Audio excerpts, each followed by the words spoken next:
Have you ever noticed that you perform better when you're just a little bit nervous? For example, you might do better at an athletic event if you're excited about participating, or do better on an exam if you're somewhat anxious about your score. In psychology, this relationship between arousal levels and performance is known as the Yerkes-Dodson law. Visual search task. Threatening images are especially good at capturing attention. Everyone is faster to find the snake among the mushrooms than the other way around. Phobic individuals are even faster. Also, slower than controls to find the mushroom among the snakes. Anxiety is characterized by threat bias. Visual search task. A target word appears briefly in the center of the screen, surrounded by three other words, and the task is to identify the target word. When the target word is surrounded by violent words, people with a history of violence tend to respond more slowly in finding the target word. Apparent reason is that the violent words attract attention for some people. The Stroop effect is a demonstration of interference in the reaction time of a task. When the name of a color is printed in colors not denoted by the name, naming the color of the word takes longer and is more prone to errors than when the color of the ink matches the name of the color. The emotional Stroop effect serves as an information processing approach to emotions. In an emotional Stroop task, an individual is given negative emotional words like grief, violence, and pain, mixed in with more neutral words like clock, door, and shoe. Just like in the original Stroop task, words are colored and the individual is supposed to name the color. Research has revealed that individuals that are depressed are more likely to say the word of a negative word slower than the color of the neutral word. Cognitive psychology is all about measuring these mental processes. Emotional Stroop. The word death was included in the previous example, and people are slower to name the colors of emotional words. What is the dot probe task? Two words, one might be aggressive, flash briefly on the screen, one above the other. Then a dot appears in the same position as one word, and the person must press a key as quickly as possible to indicate where the dot appeared. The idea is the violent word will distract attention and slow the response depending on where the dot appears. People with a history of violence, such as prisoners convicted of violent crimes, are more affected by aggression-related words in task. Threat bias. They are biased to process that information. They're hung up on threatening images that create issues. Visual attention focuses on them. Research focuses mainly on cognitive factors associated with anxiety in normal and clinical populations. There is vigilance avoidance theory, which provides a detailed theory of repressive coping. The brain is already signaling you even before you start to be anxious. What is the role of amygdala in the memory? It plays in learning processes. Memories are required in order to learn. In order for you to learn something, you have to remember about previous behavior. Amygdala plays a role in emotional memories. It bolsters or weakens memory associated with emotion. People remember emotional things better. If your amygdala is damaged, it interferes ability to respond emotionally, but you still remember them. What's the role of attention in memory?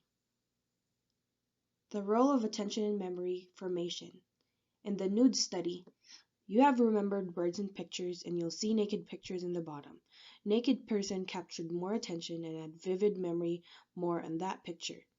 You won't remember what happens after.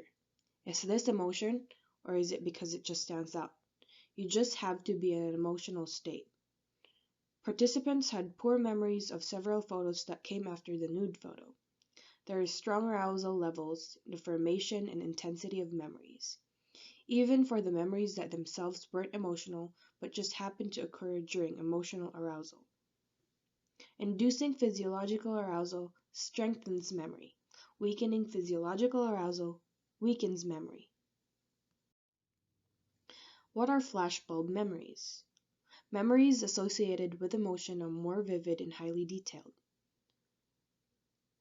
These memories are a snapshot of the moment and circumstances in which a piece of surprising and consequential news was heard.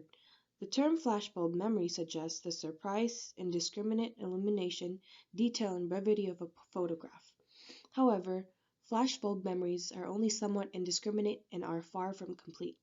Evidence has shown that although people are highly confident in their memories, the details of the memories can be forgotten. The central versus peripheral route of persuasion. People can think about things critically and thoroughly using the central route, or not critically, rather relying heuristics using peripheral route.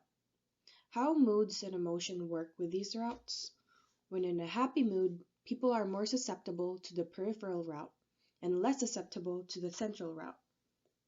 Happiness may lead to more compliance, hence more likely to accept first judgment. The link between positive emotion and creativity. People placed in a positive, happy emotional state are more likely to solve problems requiring creativity. The role of emotions in moral decisions. People's current mood influences their ratings of general well-being. But this only happens when people don't know what's placing them in that mood. Many decisions are affected by emotion. People and companies try to capitalize this. Somatic marker hypothesis, when we quickly estimate possible outcomes and generate emotion associated with these outcomes. Emotions can help make decisions. For decisions based on liking or preference, emotions lead to better, more satisfying outcomes than critical, systematic. For moral decisions, emotions may reflect evolved instincts. Emotion can screw up your decisions. Would you bet $1 for 50% chance to win or $2? Low probability, high payoff bets are more attractive. The emotion system imagines the pleasure of the win, and this pleasure is not corrected for the low probability. What's the social construction theory of emotion? Processes by which cultures develop and communicate about emotional concepts. Emotion is constructed by the culture for the culture. Can the social construction and evolutionary theories work together? Grows out of anthropology, sociology, philosophy, and rejects the universal innate views of emotion. Some aspects may be universal, some may be socially constructed, and underlying mechanisms could be expressed or interpreted differently based on culture. There are underlying principles of emotions that are there no matter where you like how you appraise a situation, etc. Those happen differently based on culture.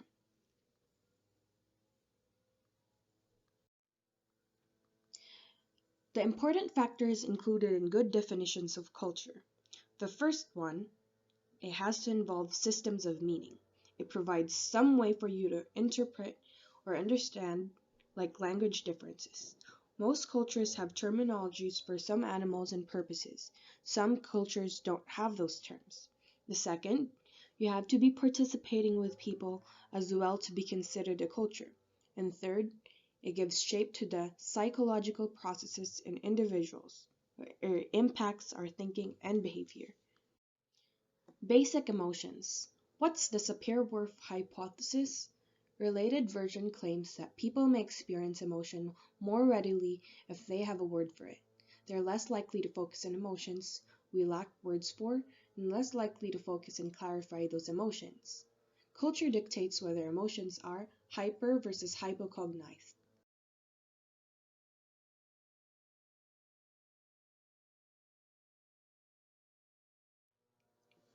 The three dimensions of culture.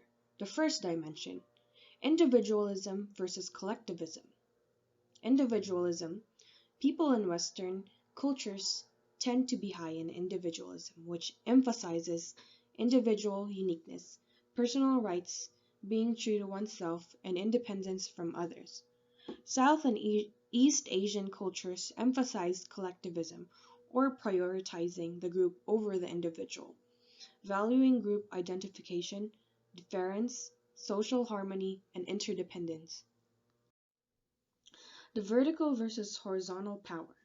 Vertical society emphasizes the social hierarchy and encourages emotions and behaviors that advertise and reinforce status differences. The typical Indian society with class structure and detailed rules for how people interact with others within and between classes. The horizontal society, one in which people typically minimize attention to status differences and seldom acknowledge those differences publicly. Example: American culture recognized that status difference and acknowledged authority of parents, bosses, elected leaders, and such, but this authority is limited in certain domains. US has no hereditary aristocracy. What is linear versus dialectical epistemology? Linear, knowing something means knowing what is constant and unchanging about it. Dialectical, emphasizes that true knowledge involves understanding the reality is changing rather than constant, that all things are interrelated rather than separate. People from dialectical cultures may be less likely to think of emotions in terms of opposites such as happy or sad, and therefore may feel mixed emotions more often.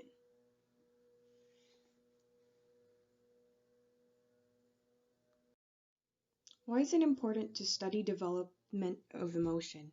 A practical consideration is that anyone dealing with a 2-year-old or an adolescent needs to understand their emotional reactions. Studying development helps us understand the functions of emotion. How can it be difficult to study emotion in infants? Children don't talk, nonverbal gestures convey limited information about emotion, facial expression is limited, and researchers have to be creative in finding appropriate measures. Newborn crying and sympathetic crying. Newborn emotions. Study of crying. A newborn's cry expresses distress or an undifferentiated protest against anything unpleasant and aversive. Sympathetic crying. Crying in a response to the sound of another newborn cry. One function is the observation of non-humans, like nest of baby birds, and the chick that peeps loudest gets fed the most and stops about 6 months. Smiling in infants. With increasing age and cognitive maturity comes the ability to smile at more symbolic and abstract kinds of information. Social smiling. Exchanging smiles with another person, incredibly rewarding for parents and other people interacting with infants who reciprocate their smiles. They're more likely to play with infants who exhibit social smiling. Emerges in second or third month. This helps infants the hypotheses for how emotions may start developing. The first one is even newborns possess full range of basic emotions, or at least the potential for them. Newborns don't display anger partly because they lack cognitive ability to blame and because they lack the motor capacity to make an angry expression. Second, newborns' distress is a mixture of anger, fear, and sadness. Third, certain emotions are simply absent at birth. How does maturation play a role in emotion? Physical maturation. Example: newborn infant has poor vision, and especially in the center of the eye. They have trouble shifting visual attention from one object to another, and immature vision limits their ability to respond to visual stimuli. Cognitive maturation. Without an adequate appraisal, an emotion is either absent or incomplete. Hardly limited to infancy, frontal cortex of the brain, closely associated with planning and logic, does reach maturity until the late teens. Humans develop an ability to understand events from another person's perspective.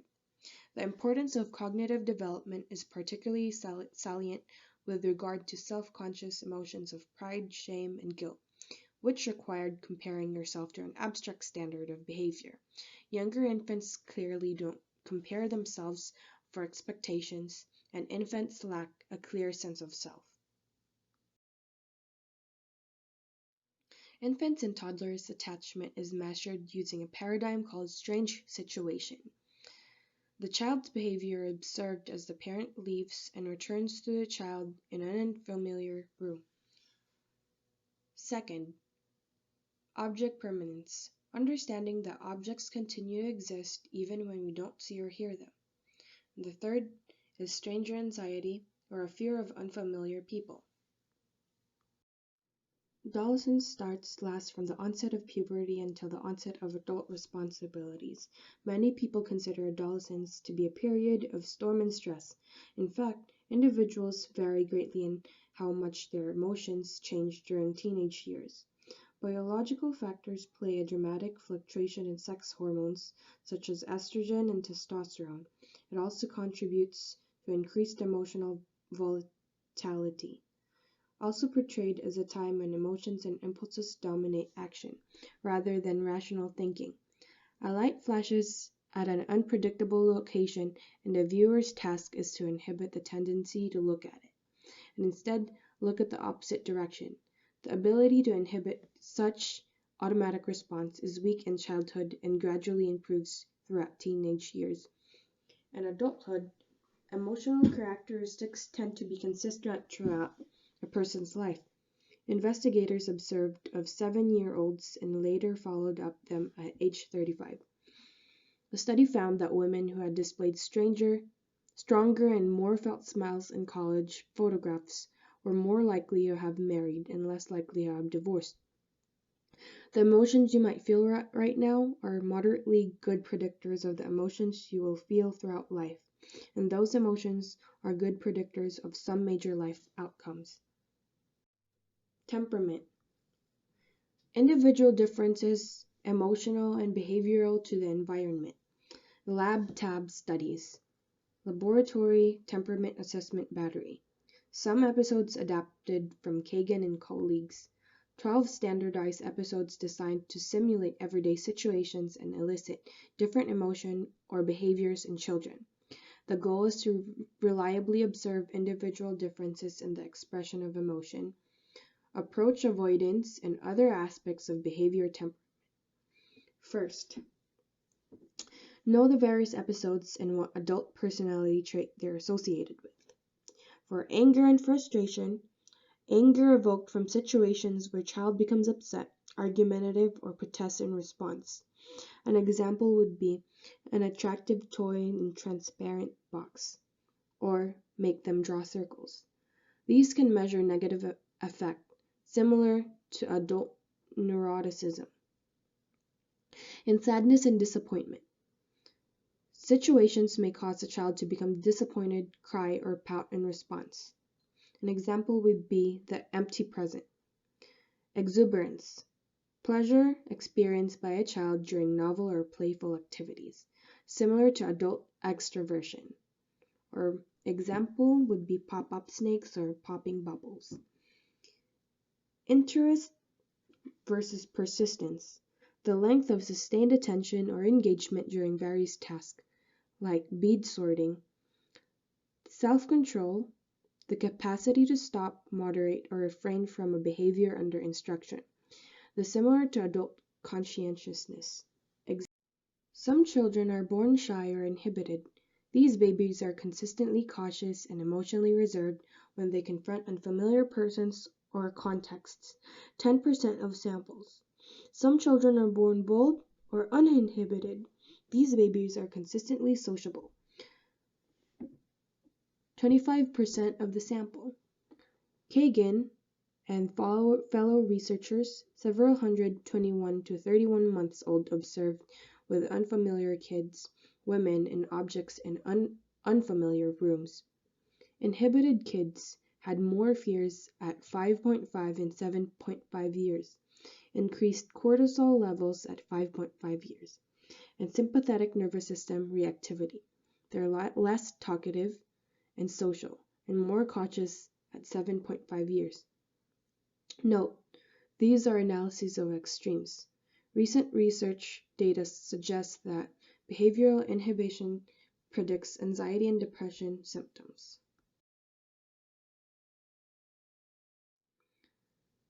The Big Five personality dimensions. Extroversion, talkative, sociability, boisterousness, energy, and adventure. Associated with frequency and intensity of positive emotion experienced in dozens of studies. Extroversion may facilitate positive affect by increasing engagement in fun social activities. Second, agreeableness, amiability, generosity, tolerance, courtesy, etc. Associated with more frequent and intense experiences of love and compassion. Associated with lower proneness to anger, showed greater prefrontal cortex activity while viewing distressing photographs in an MRI scanner, consistent with greater degree of regulation effort. Conscientiousness. Highly conscientious individuals report greater dispositional joy, contentment, and pride. Less angry after being insulted enhances people's ability to regulate emotions as well as their thoughts and actions. Neuroticism. Emotional instability. Choose or create situations that make them unhappy. Having short allele and probability for depression. Neurotic people have a terrible time regulating emotions. Know how emotions is related to extroversion, neuroticism, agreeableness, and conscientiousness. Emotional intelligence, or the ability to recognize the meanings of emotions and their relationships, and to use emotions effectively in reasoning and problem solving. There are three main components of EQ. First is perceiving, emotions and facial expressions, music, art, and so forth. Second, understanding and reasoning about emotions. And the third one is managing emotions, such as calming oneself down or relieving someone else's anxiety. The pros and cons of self-report measures of emotional intelligence. One approach to measure emotion is with self-report. A problem with this test is its uncertain accuracy of people's answers. Some people may report themselves high or low. The best way to evaluate self-report is to check for predictive validity. People's score on a good test predict how well they handle real emotional situations. Even though its beneficial scores on self-report measures of emotional intelligence correlate fairly strongly with measurements of personality traits such as agreeableness, openness to experience, and lack of neuroticism. The performance or ability measures of emotional intelligence. The best known type is Mayer-Salovey-Caruso Emotional Intelligence Test. An expert scoring, relying on the answers chosen by experts in the field, just as we would ask outstanding mathematicians to determine the correct answers in a math test. People who do tests don't necessarily have high EQ. We have to be careful in deciding who experts are. In consensus, using the answer given by the largest number of people, that is the most common answer is considered correct. The consensus doesn't always agree with the researchers. The MSCEIT or MSATE does not identify those who consistently missed even easy questions that almost everyone else got right. And another alternative consensus scoring is to base correct answers from targets, people who have had the experience described in the test questions. What are ways in which the correct answers are determined? Emotional regulation. What is it? How is coping similar or different than emotion regulation? Strategies we use to control emotion. Which emotions we have, when we have them, how strongly we experience and express them. Coping, similar concept, but coping always aims to reduce negative emotion, usually after. The process model of emotion regulation organizes emotion regulation strategies according to the place emotion process itself as an alternative way of thinking about classifying emotion regulation strategies. This model starts from certain assumptions about emotions and the process by which they play out. First, we enter a particular situation. Second, we pay attention to certain aspects of situation rather than others. Third, we appraise those aspects of situation in a way that facilitates a particular emotional response. Situation-focused strategies are used to control the situation either by choosing to be in one situation rather than another or by changing the situation.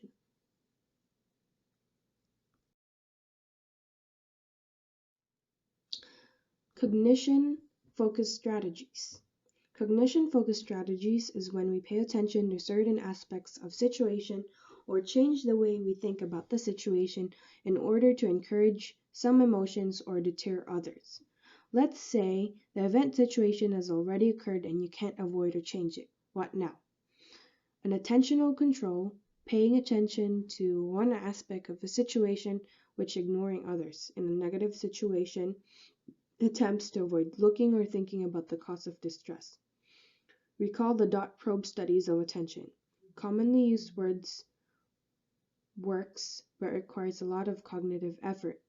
The cognition reappraisal, thinking about a stimulus or event in a way that changes its meaning or emotional response. This particular strategy, also termed as positive reappraisal. Expressing your feelings is the first response-focused strategy.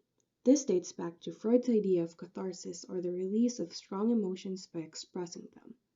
The bogus part is the idea that deeply feeling and expressing negative emotions will make you feel better.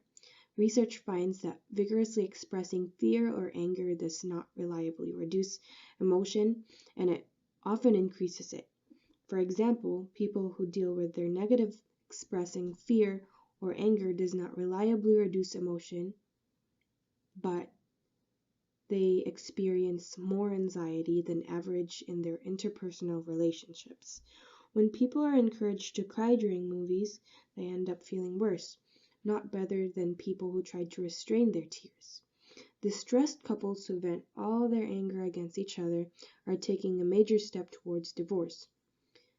Findings show that if you express reason for your emotions, you're more likely to profit from this experience. People used words like because, reason, realize, know, and understand. Expressing emotions is positive as long as you're eliciting social support from other people. The second, one of the most successful response-focused coping strategies is physical exercise. Studies have shown repeatedly that exercise is a reliable way to prevent depression. Over the long term, exercise also helps prevent anxiety. First, exercise is a distraction from the source of stress, such as listening to music or watching television. Second is it improves overall health. Third is any stress readies the body for fight or flight action. Even if the particular stressful situation does not call for physical activity, once the body is engaged in physical activity after stress, it tends to relax. The fourth, neurotransmitters called endorphins become more active during physical exercise. These chemicals are part of the body's natural pain-killing system. Third, response-focused strategy is suppression. We may feel pressure to control our outward expression of emotion, regardless of what we feel inside.